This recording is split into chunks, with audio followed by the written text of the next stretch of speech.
थी वो। मैं 8 महीने की प्रेग्नेंट थी और अपनी डिलीवरी के लिए अपने मायके गई थी। माँ ने मुझे फोन पर बताया, घर के पीछे की तरफ जो खाली जमीन थी ना, वहां पर एक नया कमरा बनवा लिया है। इतने सालों के बाद जैसे ही अपने घर में कदम रखा, कुछ अलग सा लगा। माँ, ये घर के पीछे की तरफ नया कमरा बनवाने की क्या जरूरत थी? अरे बेटा, घर के पीछे दूर दूर तक खाली जमीन है। तेरे पापा को कई दिनों से लग रहा था कि यहाँ पर एक कमरा बनवा लेंगे तो ताजा हवा मिल जाया करेगी। अब तो ये सब छोड़ और चल जल्दी से दूध पी ले। माँ, मैं थोड़ी देर में पी लूंगी, आप सो जाओ।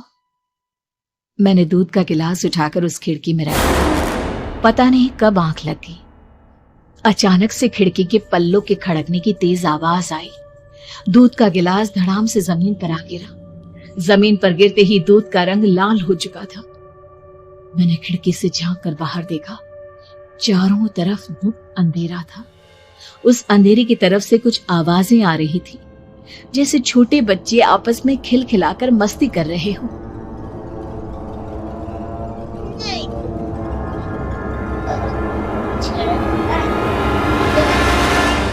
इतनी रात को इतने अंधेरे में बच्चों की आवाज कैसे आ रही है?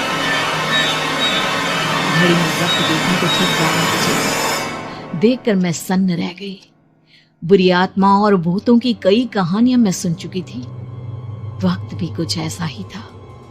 ऊपर से मैं प्रेग्नेंट। सुना था कि ऐसे वक्त में अक्सर बुरी आत्माएं औरतों का पीछा करती हैं, तो क्या मेरे पीछे भी? पसीने से तरबतर बड़ी मुश्किल से, जैसे कांपते हाथों से मैंने उस खिड़की को बंद किया। जल्दी से जल्दी उस कमरे से बाहर निकलकर माँ के पास जाने के बारे में सोचा, लेकिन जैसे ही दरवाजे की तरफ पलटी, लगा कोई साया हवा की स्पीड से दरवाजे के सामने से गुजर गया। मेरे गले में अटक कर रह गई। मैं जोर से चीख कर माँ को बुलाना चाहती थी, लेकिन वो आवाज खुद मेरे कानों तक नहीं पहुंच पा रही थी। तो माँ तक कैसे पहुंचती?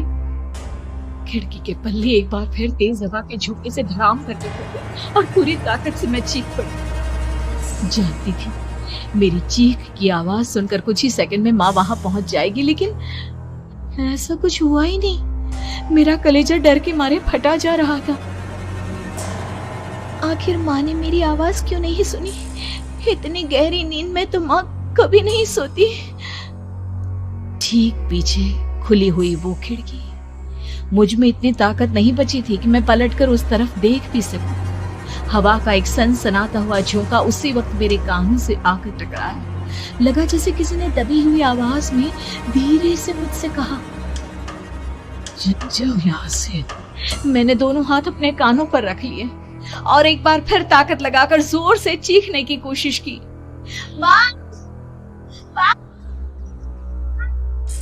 मेरी आवाज उस कमरे की दीवारों से टकराकर वापस मुझे ही सुनाई दे रही थी। जितनी ताकत के साथ मैंने चीखने की कोशिश की थी, कुछ ही देर बाद उससे कहीं ज्यादा तेज और दर्दनाक चीख मुझे सुनाई देने लगी। ये आवाज ठीक मेरे पीछे खिड़की से आ रही थी। वो आवाज मेरे कानों में पिघलते हुए लोहे की तरह गिर रही थी। उन आवाजों में हैवानियत थी। ऐसे किसी इंसान की नहीं है, इतना मैं समझ चुकी थी। कांप रहे हाथों से मैंने अंधेरे में कुछ ढूंढने की कोशिश की। तभी अचानक मेरा हाथ बेड पर रखी टॉर्च पर पड़ा। किसी तरह ताकत लगाकर टॉर्च का बटन ऑन किया, लेकिन ये क्या? सामने दरवाजे पर 3 छोटी लड़कियां खड़ी हुई थी। उनके हाथ में स्टील के चमचमाते हुए चाकू थे। मैं घबराकर लड़खड़ाई और पीछे की तरफ हटी, लेकिन तब तक वो मेरे पास आ चुकी थी। उनकी गर्दन टेढ़ी थी और उनके हाथों के वो चाकू मेरे पेट को निशाना बनाने को तैयार। मैं जोर से चीखी, नहीं, छोड़ दो मेरे बच्चे को।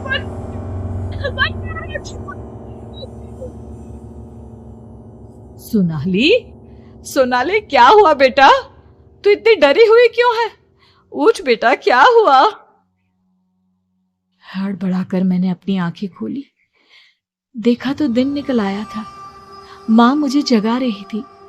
मेरा चेहरा पूरा पसीने से लथपथ था। क्या हुआ बेटा, तुमने कोई बुरा सपना देखा क्या? मैं अभी तक अपने पूरे होश में नहीं थी। वो मेरे बच्चे को मार देगी माँ। वो लड़की मेरे बच्चे को। मैंने घबराकर अपने पेट को छुआ। सब कुछ ठीक था। और वो दूध जो रात को यहाँ पर गिर गया था, उसका रंग लाल हो गया था। माँ ने हंसते हुए दूध का गिलास मुझे दिखाया। तुमने दूध पिया ही नहीं, पूरा का पूरा ऐसे ही रखा हुआ है। तुमसे कहा था ना सोनाली, सेहत के लिए लापरवाही ठीक नहीं बेटा। लेकिन मैंने तो सब कुछ अपनी खुली आंखों से देखा था। ये सपना कैसे हो सकता है?